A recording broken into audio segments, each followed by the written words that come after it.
Manchmal kommt es bei uns zu Hause vor, dass sich meine Frau und meine Kinder verwundert ansehen und sich fragen, was ist denn mit dem Vater los?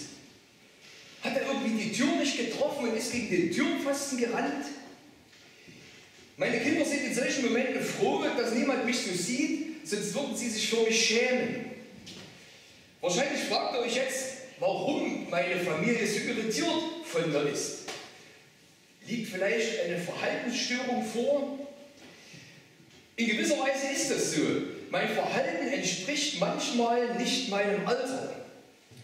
Der Grund ist, dass ab und zu mal das Kind im Manne bei mir zum Vorschein kommt. Diese Redewendung vom Kind im Manne kennen wahrscheinlich viele von uns aus dem Sprachgebrauch oder auch aus eigener Erfahrung. Diese Formulierung gibt es deshalb, weil bei manchen Männern in der Entwicklung etwas Eigenartiges passiert. Sie werden zwar erwachsen und älter, es bleiben aber kindliche Restbestände in ihrem Verhalten übrig. Diese bilden sich nicht zurück, sondern brechen ab und zu mal durch. Und genau das passiert bei mir gelegentlich. Dann kann ich ziemlich kindisch sein und rumalbern. Manchmal geht es meiner Familie dann auf den Keks und ich muss mir entsprechende Sprüche anhören. Glücklicherweise habe ich das aber so weit unter Kontrolle, dass es nur zu Hause auftritt. Bei euch Frauen scheint es übrigens nicht so zu sein, denn eine gleichartige Redewendung gibt es für euch nicht. Mancher denkt sich jetzt vielleicht, ist es nicht peinlich, so als Mann in den mittleren Jahren mit zunehmend grauen Haaren sich immer noch kindisch zu verhalten? Das legt man doch im Zuge des Erwachsenwerdens ab. Gerade das macht ja das Erwachsenwerden aus, das Kindliche abzulegen. Jemand anderes ist möglicherweise der Meinung, dass es doch auch gut sein kann, sich eine Portion kindliche Unbeschwertheit zu behalten. Schließlich ist das Leben ja ernst genug und da kann etwas Ausgelassenheit nicht schaden. Nun geht es jetzt in der Predigt darum, wie die Kinder zu sein. Vielleicht wundert sich mancher darüber, aber diese Aufforderung steht in der Bibel, sie stammt von Jesus. Bei zwei verschiedenen Gelegenheiten redet er davon, dass wir im Glauben wie die Kinder sein sollen. Das ist das Thema für die Predigt, Glauben wie die Kinder. 5 Punkte wollen wir dazu betrachten. Erstens, wie die Kinder werden. Zweitens, wie die Kinder annehmen. Drittens, wie die Kinder vertrauen. Viertens, wie die Kinder hineinkommen. Und fünftens, wie die Kinder erben. Der erste Text steht im Matthäus-Evangelium, Kapitel 18, die Verse 1 bis 4. Zu derselben Stunde traten die Jünger zu Jesus und sprachen: Wer ist nun der Größte im Himmelreich? Jesus rief ein Kind zu sich und stellte es mitten unter sie und sprach: Wahrlich, ich sage euch, wenn ihr nicht umkehrt und werdet wie die Kinder, so werdet ihr nicht ins Himmelreich kommen. Wer nun sich selbst erniedrigt und wird wie dieses Kind, der ist der Größte im Himmelreich. Erstens, wie die Kinder werden. Die Jünger unterhalten sich miteinander darüber und fragen schließlich Jesus, wer der Größte ist. Ich weiß nicht, wie du das empfindest, aber ist das nicht ziemlich unmöglich? Also auch wenn sie das recht allgemein fragen, geht es doch in Wirklichkeit darum herauszufinden, ob nicht sie selber die Größten sind. Wenn nicht dieser persönliche Wunsch dahinter stehen würde, wäre diese Frage für sie gar nicht von Interesse. Es geht ihnen darum, selber etwas Besonderes zu sein, einen gehobenen Platz zu haben und dadurch idealerweise Vorteile zu bekommen. Vielleicht sind sie auch der Meinung, dass ihnen ein besonderer Platz zustehen müsste, weil sie doch die engsten Mitarbeiter von Jesus sind. Bevor wir die Jünger kritisieren, sollten wir uns meiner Meinung nach die Frage stellen, ob das nicht auch auf uns zutrifft. Ist dieser Wunsch, möglichst der Größte zu sein, nicht auch typisch für uns? Es geht doch in dieser Welt überall darum, der Größte, Klügste, Reichste oder Schönste zu sein, Macht zu haben, Vorteile zu genießen und dadurch Ansehen und Ehre bei den Menschen zu bekommen. Haben wir diese Sehnsucht und das Streben danach nicht auch alle in uns, zumindest heimlich und verborgen? Ich weiß nicht, wie das bei dir ist, aber ich entdecke dieses Verlangen, der Größte zu sein, Ehre und Ansehen zu bekommen, leider immer mal wieder bei mir. Es tut dem eigenen Ego doch gut, eine herausgehobene Stellung zu erreichen und dadurch angesehen zu sein. Daher ist der Wunsch danach doch nur die logische Folge. Wirklich verwunderlich ist das nicht. Es kommt dabei das zum Vorschein, was der Teufel uns Menschen am Beginn der Zeit ins Ohr geflüstert hat. Selbst etwas sein zu wollen, nach oben zu kommen, der Größte zu sein und damit zu sein wie Gott. Das steckt in unserer durch die Sünde verdorbenen Natur drin. Wir wollen Menschen und auch Gott gegenüber mehr sein, als wir in Wirklichkeit sind. Sich unterzuordnen und sich mit einem niedrigeren Platz zufrieden zu geben. Das ist für unseren angeborenen Stolz dagegen ein Problem. Jesus sagt nun hier sehr deutliche und wichtige Worte dazu. Er sagt, dass eine Umkehrung dieses Denkens und Strebens und dieser falschen inneren Haltung notwendig sind. Jesus fordert dazu auf, wie die Kinder zu werden. Da stellt sich die Frage, wie sind denn Kinder? Was haben sie, was Erwachsene nicht haben? Was will uns Jesus hier ans Herz legen, damit wir uns daran orientieren? Für Kinder ist es kein Problem, abhängig von ihren Eltern zu sein, weil sie vieles nicht selber können und nicht selber wissen. Es ist deshalb auch überhaupt kein Problem für sie, sich ihnen unterzuordnen. Sie haben ein selbstverständliches Urvertrauen zu den Eltern und sind überzeugt, dass diese es gut mit ihnen meinen. Sie glauben vorbehaltlos, was die Eltern sagen und stellen das nicht in Frage. Auch dann nicht, wenn sie nicht alles verstehen können. Kindern ist es auch total fremd, mit eigener Leistung zu beeindrucken und sich damit etwas verdienen zu wollen. Sie erwarten ganz selbstverständlich, das von den Eltern zu bekommen, was sie brauchen. Kinder nehmen vorbehaltlos und gerne Geschenke an, ohne sich dadurch verpflichtet zu fühlen, sich mit einem Gegengeschenk dafür revanchieren zu müssen. Kinder kommen ohne jede Scheu mit ihren Bitten und Anliegen. Das ist ihnen weder peinlich, noch reden sie irgendwie drum herum. Sie sagen es einfach so, wie es ihnen gerade in den Sinn kommt. Kleinen Kindern ist es auch vollkommen egal, ob sie der Größte, Stärkste oder Klügste sind. Das spielt für sie am Anfang keine Rolle.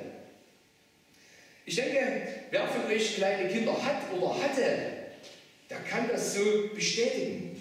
Fakt ist, all diese Eigenschaften sind, wenn man sie genau betrachtet, durchweg positiv.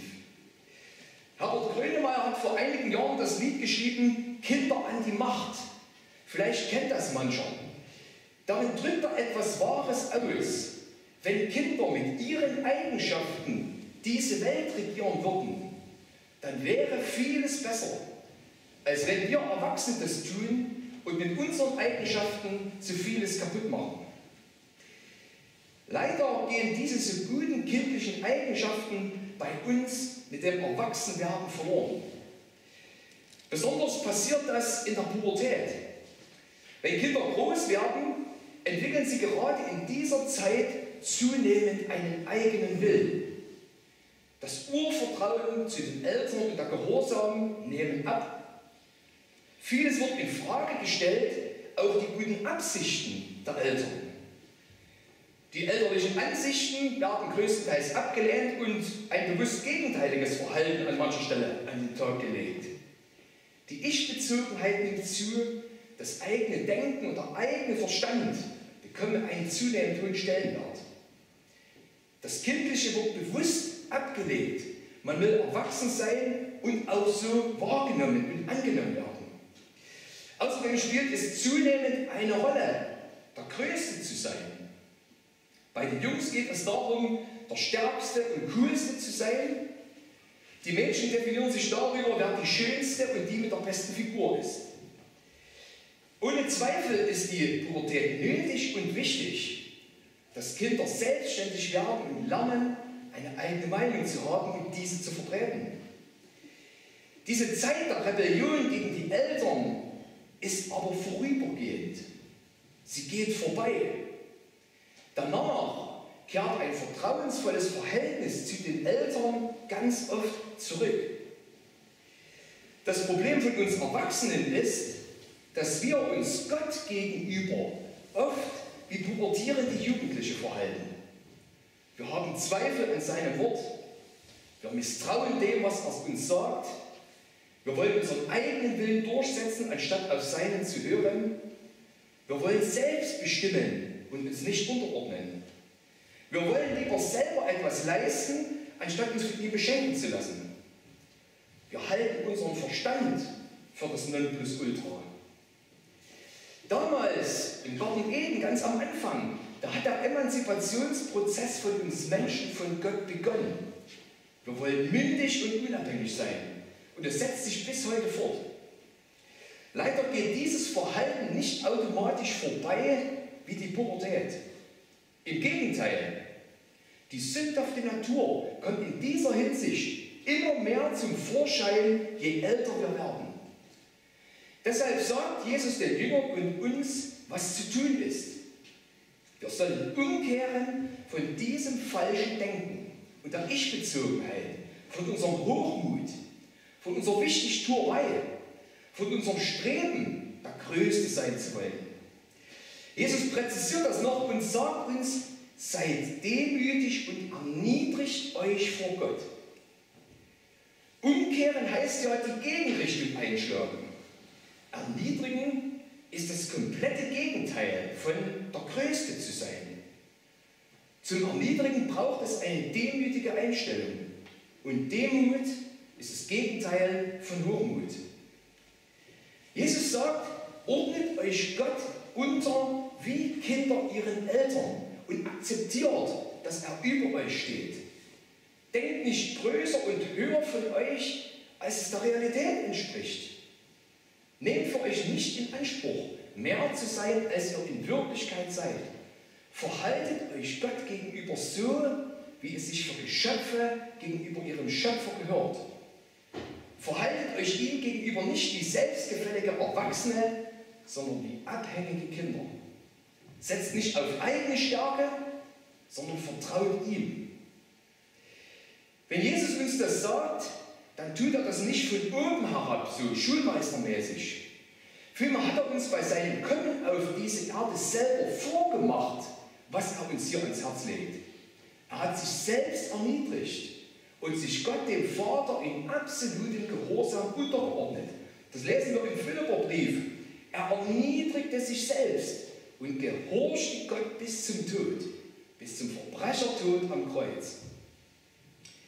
Es ist wichtig für uns, dass wir von unserem emanzipierten Erwachsensein umkehren, uns Gott gegenüber erniedrigen und ihm gegenüber wie Kinder sind. Natürlich ist die Frage, was das praktisch bedeutet. Es bedeutet, Gott gegenüber die Verhaltensweisen zu haben, die wir an Kindern sehen und die wir im Zuge des Erwachsenwerdens verloren haben. In einer zweiten Begebenheit macht Jesus das deutlich. Ich lese es aus Lukas 18. Sie brachten auch kleine Kinder zu ihm, damit er sie anrühren sollte. Die Jünger aber fuhren sie an. Als es Jesus sah, wurde er unwillig, rief sie zu sich und sprach zu ihnen: Lasset die Kinder zu mir kommen und wehret ihnen nicht, denn solchen gehört das Reich Gottes. Wahrlich, ich sage euch, wer das Reich Gottes nicht annimmt wie ein Kind, der wird nicht hineinkommen. Zweitens, wie die Kinder annehmen. Hast du schon mal ein Kind erlebt, welches ein Geschenk abgelehnt hat? Vielleicht deshalb, weil es kein Gegengeschenk für dich hatte? Ich nicht. Kinder haben überhaupt kein Problem damit, Geschenke anzunehmen. Mit Freude und oft und meist auch mit Dankbarkeit lassen sie sich gerne beschenken. Ist es nicht eigenartig und auch schade, dass uns Erwachsenen das verloren geht? Wir sind ja manchmal eher peinlich berührt, wenn uns jemand unverdienterweise etwas schenkt und wir selber nichts haben, um uns zu revanchieren. Wir tun uns schwer, etwas anzunehmen, ohne eine Gegenleistung zu erbringen. Ist es nicht eigentlich etwas Wunderbares, etwas geschenkt zu bekommen und dadurch zu sehen, dass es jemand gut mit uns meint, uns lieb hat? Warum tun wir uns dann so schwer damit? Der Grund ist das Denken nach dem Prinzip Leistung und Gegenleistung. Um etwas zu bekommen, wollen wir es verdienen. Dieses Prinzip ist in unserem Leben auch tatsächlich an vielen Stellen zu sehen. Wer auf Arbeit etwas geleistet hat und fleißig war, der bekommt Lohn, den er auch verdient, der ihm zusteht. Dieser Zusammenhang ist an sich nicht falsch, aber wenn er uns unfähig macht, uns beschenken zu lassen, dann ist es ein Problem. Und das vor allem in unserem Verhältnis zu Gott. Gott möchte uns beschenken. Er bietet uns Vergebung unserer Schuld und damit Rettung und ewiges Leben bei ihm in seinem himmlischen Reich an. Er tut das absolut von sich aus Gnade und Barmherzigkeit, weil wir ihm am Herzen lieben und er uns liebt. Er erwartet überhaupt keine Gegenleistung von uns. Und wir haben auch gar keine Möglichkeit dazu. Wir haben nichts, was wir Gott geben könnten. Ist unser Denken, erst etwas leisten zu müssen, um etwas zu bekommen, nicht ein großes Hindernis zwischen uns und Jesus? Denken wir nicht oft, dass wir uns erst bessern, Gottes Gebote halten und gute Taten vollbringen müssen, bevor er uns annehmen und uns vergeben kann? Ich denke, dass viele Menschen das Angebot der Rettung von Jesus deshalb noch nicht angenommen haben, weil sie der Meinung sind, noch nicht gut genug dafür zu sein. Jesus sagt hier ganz deutlich, dass das falsch ist. Die Vergebung und damit das Reich Gottes wird aus Gnade geschenkt und empfangen, nicht verdient. Gerade Gnade sagt ja aus, dass es unverdient ist, dass keine Gegenleistung in die Waagschale gelegt werden muss. Weil uns Erwachsenen das so schwer fällt, sagt uns Jesus, nehmt euch ein Beispiel an den Kindern. Legt diesen Leistungsgedanken ab. Nehmt so freimütig wie Kinder das Geschenk an, was ich euch anbiete. Lasst euch erwartungsvoll und mit Freude und Dankbarkeit von mir beschenken. Nehmt das in schlichtem Glauben und in dem Bewusstsein an, dafür nichts leisten zu müssen und auch gar nichts leisten zu können. Wenn mir ein Geschenk angeboten und hingehalten wird, dann muss ich mich entscheiden, ob ich zugreife und es aus der Hand des Schenkenden aufnehme und dann für mich annehme. Und der das Geschenk anbietet, der wird es dem anderen nicht aufzwingen und hinterher schmeißen. Das tut auch Gott nicht. Er bietet uns ewiges Leben in seinem Reich an. Und es ist an jedem von uns zu entscheiden, ob wir dieses Geschenk wie ein Kind aus seiner Hand annehmen. Eine zweite Verhaltensweise sollen wir von den Kindern lernen. Drittens, wie die Kinder vertrauen. Kinder haben überhaupt keinen Zweifel, dass sie ihren Eltern vertrauen können. Ohne zu zögern springen sie vom Klettergerüst, wenn unten der Vati mit ausgebreiteten Armen steht. Sie sind absolut sicher, er wird mich auffangen. Auch den Worten der Eltern glauben und vertrauen sie. Selbst wenn Kinder noch nicht alles verstehen können, was die Eltern sagen, haben sie keinen Zweifel, dass es stimmt. Ihr Urvertrauen sagt ihnen, dass die Eltern nur das Beste für sie wollen und dass es deshalb nicht zu ihrem Schaden sein kann. Wie anders sind da leider wir Erwachsenen. Oft vertrauen wir Gottes Wort nicht in dieser Weise. Wenn wir etwas in seinem Wort nicht verstehen, weil es unser Verstand nicht fassen kann, dann stellen wir die Glaubwürdigkeit, Richtigkeit oder die Gültigkeit für uns in Frage. Seit der Zeit der Aufklärung ist der menschliche Verstand zum absoluten Kriterium gemacht worden. Was wir damit verstehen und erklären können, ist richtig. Was wir nicht verstehen, das muss irgendwie falsch sein. Folglich wird das, was wir in Gottes Wort nicht verstehen, als falsch, fehlerhaft und nicht verbindlich betrachtet.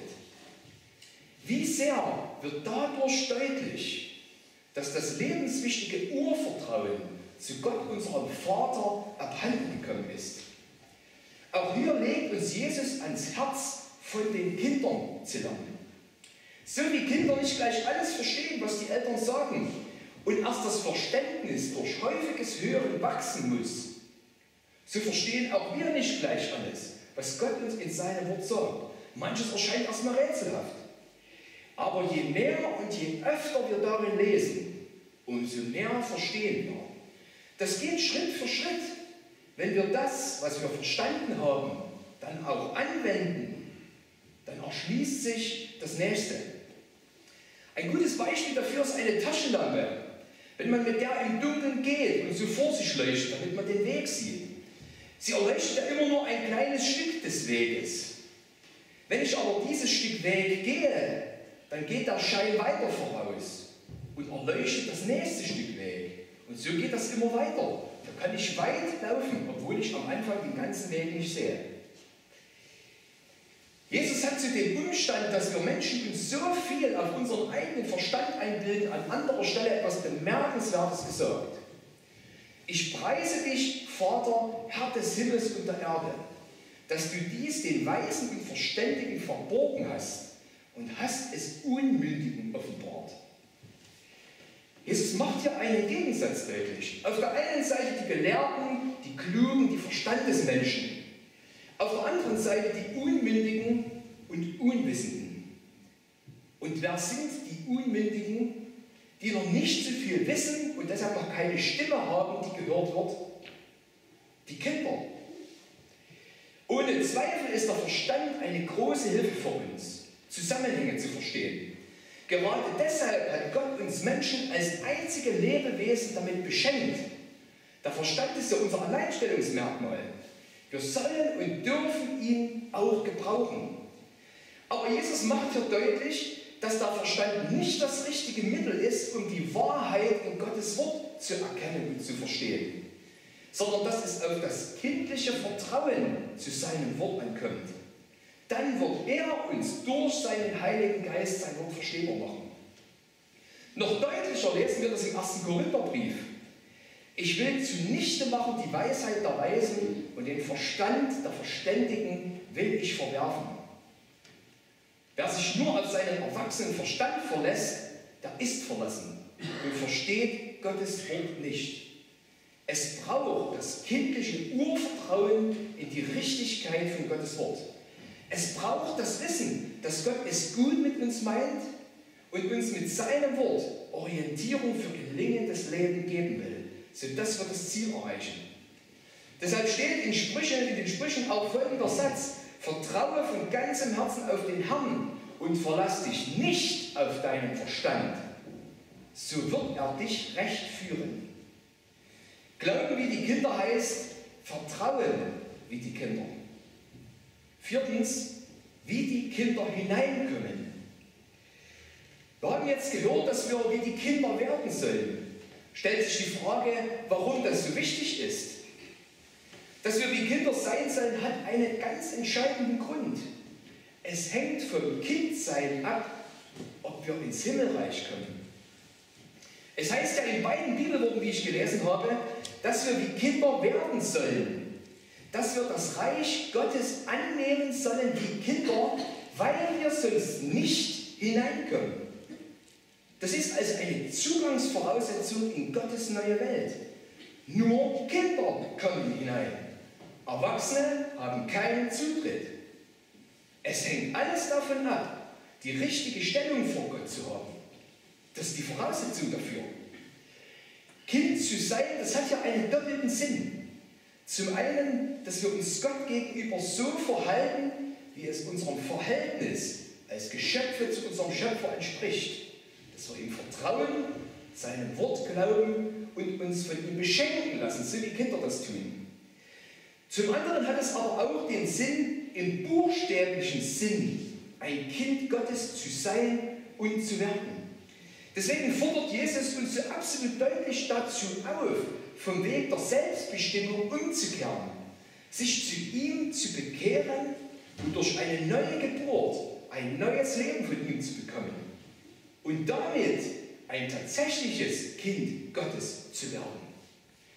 Wiedergeborene Christen sind Kinder von Gott, weil sie das ewige Leben durch den Heiligen Geist von ihm bekommen haben. So wie man durch die natürliche Geburt das Kind seiner Eltern wird, so wird man Gottes Kind durch Neugeburt durch den Heiligen Geist. Nur solchen Kindern Gottes steht die Tür in sein Reich offen.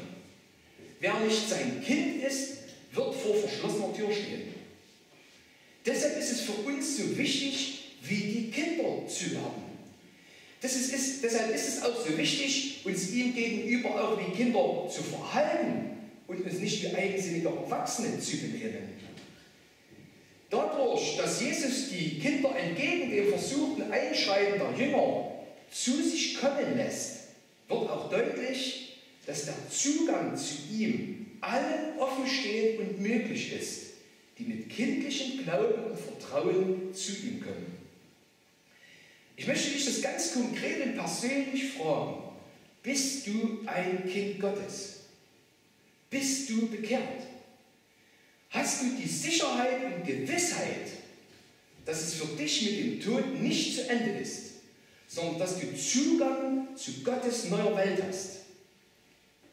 Wenn nicht, dann leistet dir nicht länger diese Ungewissheit. Du kannst heute Gewissheit darüber bekommen, wenn du dich zu Jesus bekehrst.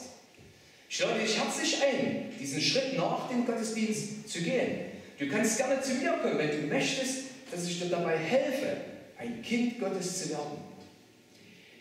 Ein Punkt ist noch offen. In Gottes Reich hineinzukommen, hat eine unfassbar herrliche Folge. Solchen, also den Kindern, gehört das Reich Gottes. 5. Wie die Kinder erben. Bei dem Wort gehört, da geht es um einen Besitzanspruch. Wem etwas gehört, da ist der Besitzer. Kann das richtig sein, was hier gesagt wird, dass Christen das Reich Gottes gehört?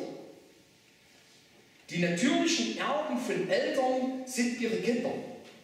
Diese haben einen Anspruch darauf, den Besitz ihrer Eltern zu bekommen. Und so ist es auch hier. Wenn wir Kinder Gottes sind, dann sind wir seine Erben. Im Römerbrief hat Paulus dazu geschrieben: Wenn wir aber Kinder sind, dann sind wir auch Erben. Erben Gottes und Miterben mit Christus. Ist es nicht schier unglaublich und unfassbar, wenn wir uns vor Gott beugen und erniedrigen und dadurch Kinder Gottes werden? Dann werden wir Mitbesitzer des Himmels. Dann gehört uns zusammen mit Jesus Gottes neue Welt. Was für eine Erhöhung vom sterblichen und verlorenen Menschen zum ewig lebenden Mitbesitzer des Himmels. Mehr Erhöhung geht nicht. Wir sehen ja, dass das Wort, wer sich selbst erniedrigt, der wird erhöht werden, absolut stimmt. Die Folge von freiwilliger Erniedrigung wird Erhöhung sein. Auch bei Jesus sehen wir das. Er hat sich als Sohn Gottes und damit als Kind Gottes selbst erniedrigt. Das habe ich vorhin vorgelesen. Als er in diese Welt gekommen ist. Und dann heißt es weiter im Philipperbrief: Darum hat ihn auch Gott erhöht und hat ihm den Namen gegeben, der über alle Namen ist. Dass in dem Namen Jesus sich beugen sollen aller derer Knie, die im Himmel und auf Erden und unter der Erde sind. Und alle Zungen bekennen sollen, dass Jesus Christus der Herr ist, zur Ehre Gottes des Vaters. Die Jünger hatten Jesus gefragt, wer der Größte ist. Wer könnte größer und höher sein als ein Erbe Gottes? Wenn wir Kinder Gottes sind, dann sind wir die Größten. Dann sind wir mit Jesus Erben des Himmels.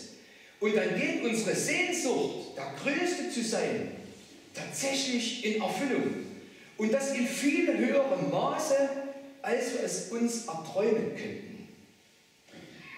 Zum Schluss. Wie oft bilden wir uns etwas darauf ein, besonders erwachsen, aufgeklärt und selbstbestimmt zu sein? Das mag in manchen Bereichen gut und notwendig und richtig sein. Im Hinblick auf unseren Glauben an den allmächtigen Gott ist es falsch. In dieser Hinsicht ist es richtig, wie ein Kind zu sein. Und nicht nur wie ein Kind zu sein, sondern auch tatsächlich ein wirkliches Gotteskind zu sein. Jesus ruft uns hier nicht dazu auf, kindisch zu sein oder das Kind im Manne rauszulassen. Er ruft uns dazu auf, ihm wie Kinder ihren Eltern zu glauben, zu vertrauen, offen und ehrlich mit allen Anliegen zu ihm zu kommen und uns freimütig von ihm beschenken zu lassen. Glauben wie die Kinder, das legt Jesus uns heute durch sein Wort ans Herz. Lasst uns alle miteinander das so erwachsene Denken und Verhalten Gott gegenüber ablegen. Lasst uns einen kindlichen und vom Urvertrauen geprägten Glauben haben und einüben. Lasst uns erstens wie die Kinder werden. Lasst uns zweitens wie die Kinder das Geschenk von ihm annehmen. Lasst uns drittens wie die Kinder seinem Wort vertrauen. Lasst uns viertens wie die Kinder in sein Reich hineinkommen. Und lasst uns fünftens wie die Kinder sein ewiges Reich erben. Dann haben wir die wunderbare Perspektive, Eintritt in Gottes neue Welt, Miterben von Gottes neuer Welt. Amen.